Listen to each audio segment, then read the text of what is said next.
So the MCU, also known as the Marvel Cinematic Universe, is probably easily the most successful, at least commercially, film franchise of all time. I don't really think there's a discussion that needs to be had there. I mean, in 2019, they put out 3 movies and they each made over $1 billion. Avengers Endgame, if you ask me, considering it was only released once, should be the highest grossing movie of all time. I mean, Avatar's come out about a dozen times since its initial release. Nobody cares. Still to this day. But Endgame kind of did the thing, right? And it's also probably the best example of long form storytelling over the course of several films.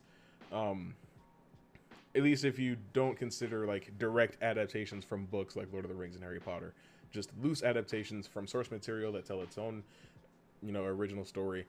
DCEU doesn't really come close, and eliminate the adaptations part entirely. Fast and Furious doesn't come close for sure. Star Wars doesn't really either. I mean, come on. The last 3 Star Wars movies that came out, Episode 8, Solo, Episode 9. Don't look me in my face and tell me that you liked all 3 of those movies. One of them, maybe. 2 of them, maybe, but not all 3. Come on. Don't lie to me. But in 2019, after Spider-Man Far From Home came out, the 3rd phase of the MCU that, encompassed what we now know as the Infinity Saga was ended, right? No more Infinity Stones, no more Gauntlets, no more Thanos. All that stuff is done. And with that, I don't imagine that they'll be doing any more villains that span over the course of multiple phases. Because it's hard to ask people to continue to devote 10 years of their life to building towards one particular event or whatever, right? So I imagine Phase 4 will have its own big bad, Phase 5 will have its own big bad, Phase 6 will have its own big bad, and so on and so forth. Now that we have Phase 4, and we don't really know what's supposed to happen, Marvel has a heavy responsibility over these next few releases to grab people's attention and keep it. I'm going to be spoiling pretty much every Phase 4 project that's released so far. So Black Widow, WandaVision, Falcon and the Winter Soldier, and Loki. Spoilers for all potentially are incoming. Now, right now Marvel's in a good spot because they are coasting off of intrigue, basically. Because we still don't really know the full effects of the consequences of the post-snap world, because none of the projects really seem to want to dive into that sort of thing. I mean, sure, we do have stories that take place after that, but out of the 4 projects that I mentioned, only 2 of them are actually set after everything that happened. And one of them, WandaVision, really just focuses on Wanda and Agatha Harkness and a couple other, characters that were brought into the story, but it's a very centralized, localized story that takes place in New Jersey. Nothing that happened in that show, at least I don't see anything that happened in that show having deep ripples across the rest of this phase. If you ask me, the whole Wanda thing is probably going to be wrapped up in Doctor Strange. I don't see her continuing to be an antagonistic force after that. I'm sure they'll bring her back to where she belongs. So I don't see that going too far. Falcon and the Winter Soldier, very grounded story dealing with acceptance of others and understanding people's struggles and stuff like that. A very similar message to Black Panther. Black Widow takes place, 7 years ago? By MCU standards, because Endgame ends in 2023, so 5 years ago for us, 7 years ago for everybody else. And Loki takes place 9 years ago. What the fuck? Well, 11 years ago for the MCU. And sure, what happened in Loki is probably going to have ripple effects across something, If you know what I'm talking about, then, the timeline is splintering and other universes are going to start getting involved in the multiverse war. You have Kang. The truly intimidating Kang is still on his way. The one that we all know and love from the comics. But again, I don't really know where that is supposed to go. Like, is it going to be saved for Loki Season 2? Is it going to be reserved for the Thor movie or for Doctor Strange? Don't talk to me about Spider-Man. Do not talk to me about Spider-Man.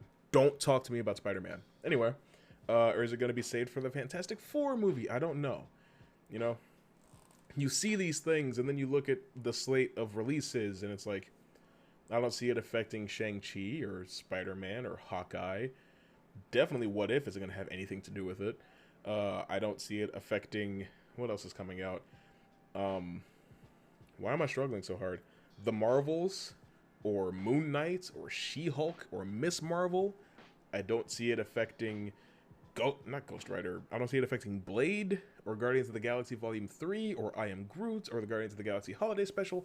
Like, from what we have in Phase 4, from what we know is coming, from the movies and the shows, it is hard to figure out what the main idea is. Right?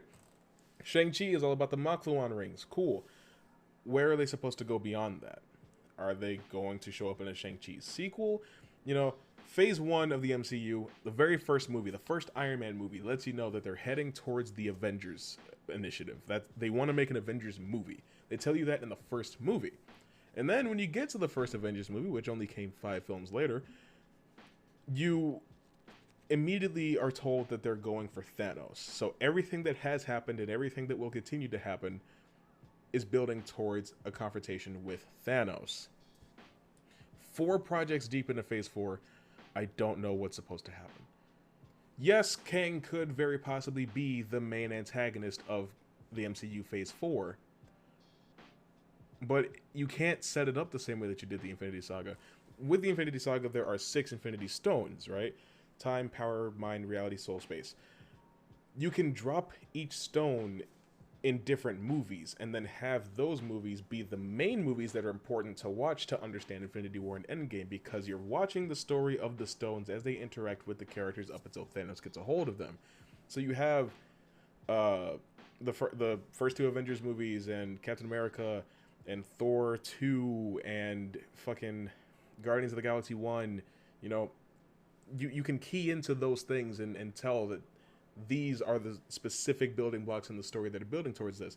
Not to say every single movie in the Infinity Saga is, you know, overwhelmingly vital to watch to understand Infinity War. You don't need to watch Ant-Man. You don't need to watch Thor 1, really. Or Dark World, if we're being totally honest. But it's like, and sure, there's going to continue to be things like that. But looking at the slate, like I said, it is hard to look at it and see what's important, to get an idea of where the story is going. And if you ask me, it's hard to get invested. It's hard for me to care because it's dragging its heels. It does feel like it's strictly coasting off of intrigue and suspense because we enjoyed the Infinity Saga, we trust Marvel, and we want to know what's coming. WandaVision sounded very interesting, but then you watch it and 3 out of the 9 episodes, Wanda and Vision don't even see each other. Right? And it raises all these questions and puts forth all these ideas and doesn't really do anything about them. It doesn't really address any of them. And it still paints Wanda as a good guy-ish character because she defeated Agatha, who was outright evil. So I guess Wanda's sins don't matter. Falcon and the Winter Soldier, if you ask me, it lived up to my expectations. I don't really think that it needed to focus on a super soldier, like a rebellion type plot. I think it really could have just dealt with how the world views a black Captain America and how Bucky is trying to adjust in a world without Steve. Sam and Bucky have that in common. Every single thing seems to be terrified, absolutely terrified, from far from home on. Nothing wants to talk about what's actually going on with the Avengers. Phase 4 does not have an Avengers movie in its slate. There's obviously going to be a 5th Avengers movie, right? Is it Next Avengers, Young Avengers, Secret Avengers, Dark Avengers? I have no idea. Avengers Disassembled? No idea. Because Marvel doesn't want to talk about what's going on with the Avengers. And as far as we know, the only like original Avengers that still have a story to tell are Thor, Hawkeye, and the Hulk. It's just... I don't see where it's going. You could say Kang all you want. I need to see something about that. All we have right now is pure speculation because Sony doesn't want to drop a Spider-Man trailer that will either vindicate half the world or silence half the world. And which half that is depends on what happens in the trailer. But all we have is rumors about who's going to appear in what and what's going to happen where. A lot of the movies that are coming out don't even have directors or writers yet. But we know that Fantastic Four is the last Phase 4 movie. So that's cool, I guess. What happens with Spider-Man after No Way Home comes out? Is Tom Holland still playing him? Is he still going to be with Marvel? I have no idea. I have no idea. Oh, I didn't even address my problems with Loki. What the hell does any of that have to do with Loki? None of that had to be a Loki show. Honestly fits Doctor Strange better, considering that he was the keeper of the Time Stone. And if you're watching the show, then it's very obvious that we're dealing with a multiverse before they even say anything about the multiverse. It's just like, how does the timeline differ to make Loki black? Now, none of this is to say that I don't trust the MCU or that I'm not at all interested in what's coming, but it is hard for me to get anywhere near as hype for Phase 4 as I got for Phase 3, you know? Putting 6 years of wait in between Doctor Strange movies, I didn't rock with that. I did not rock with that at all. And here's the best thing about the Doctor Strange thing, right? He's apparently supposed to feature heavily in Spider-Man No Way Home, and a lot of people were upset about that initially because, like, oh, all the Tom Holland Spider-Man does is rely on other heroes to bail him out of situations.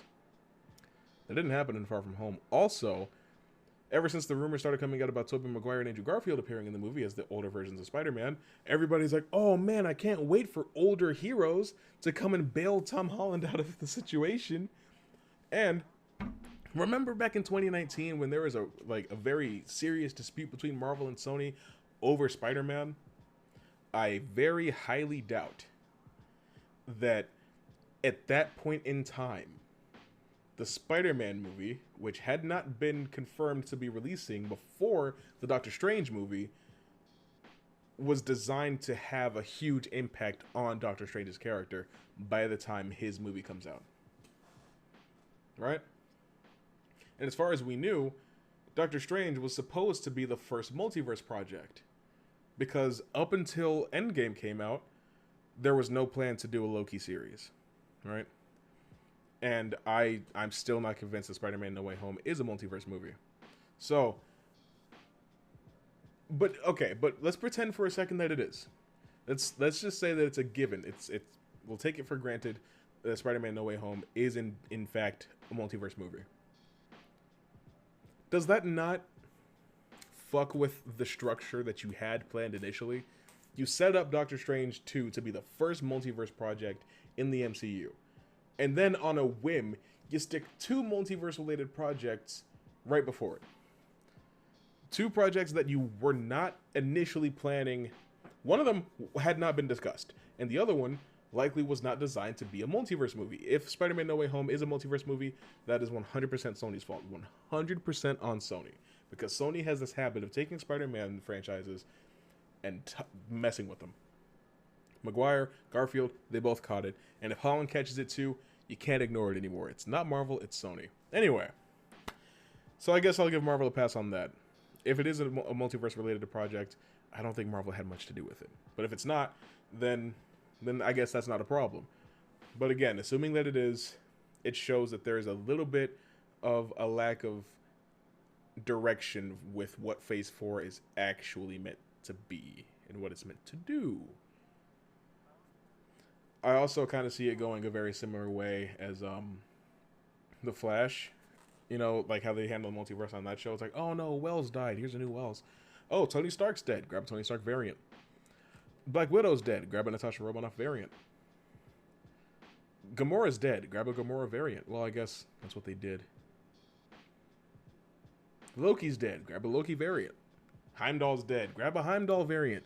It seems like it's going to very drastically reduce the impact of anything that happens over the course of the next 8 movies.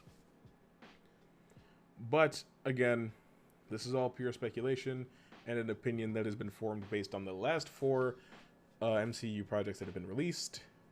You don't have to agree with me. Honestly, if you made it to this point in the video, I'm impressed. But, what do you guys think? Do you think the MCU Phase 4 has direction? Do you think it's struggling? Do you think they're trying to find their footing, figure out exactly what they want to do because they do have some time before the rest of these movies come out? Or do you think that Kevin Feige has all of this figured out until 2044? But none of us really care too much about this anymore. Whatever it is, whatever you think, come up with a little education. As always, more videos when we go ahead and click on the screen. Also, if you want to protect your privacy and like access Netflix from other countries, why don't you go ahead and get a VPN, you know? And if you don't have a VPN, consider ExpressVPN. There's a link in the description that will tell you everything you need to know. I'll see you next time.